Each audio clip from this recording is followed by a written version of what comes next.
संसारकै पहिलो उपन्यास मानिन्छ गेन्जीको कथा। 1000 वर्ष पुरानो यो कथाभित्र आखिर के छ?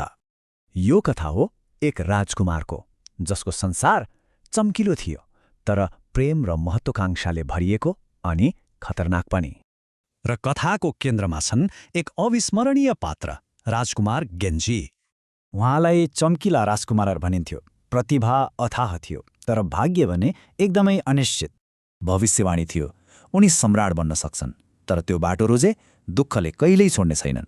गेन्जीको कथाको पृष्ठभूमि हो हे आन्दरबार, एउटा यस्तो संसार जहाँका नियमहरू आजभन्दा एकदमै फरक थिए।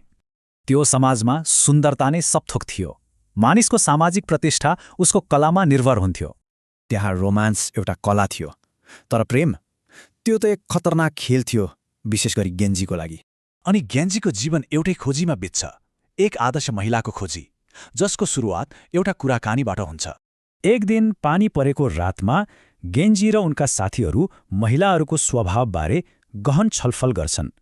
त्यस समयमा महिलाहरूको मूल्याङ्कन उनीहरूको पद, प्रतिष्ठा र रहस्यमयी स्वभावको आधारमा हुन्थ्यो। तर गेन्जीको यही प्रेमको खोजले उनलाई आवेग, पीडा र अन्ततः त्रासदीतर्फ धकेल्छ। यस्तै एउटा दुःखद कथा युगाओको हो। गेन्जीसँगको छोटो प्रेम सम्बन्धको अन्त्य निकै डरलाग्दो हुन्छ।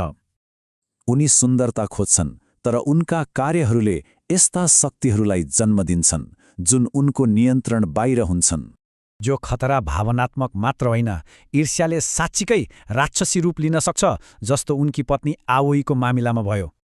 यो गेन्जीको अर्को प्रेमिकाको ईर्ष्यालु आत्मा हो, जो उनकी पत्नीको शरीरबाट बोलिरहेको छ। तर 1000 वर्षपछि पनि यो त्रुटिपूर्ण राजकुमारको कथाले आज पनि किन हामीलाई तान्छ? किनकि यो केवल एउटा कथा होइन, यो प्रेम, हानि र मानवीय स्वभावको गहिरो अन्वेषण हो। अन्ततः एउटा प्रश्न बाँकी रहन्छ, के गेन्जी एक रोमान्टिक नायक थिए वा केवल दुःखका स्रोत?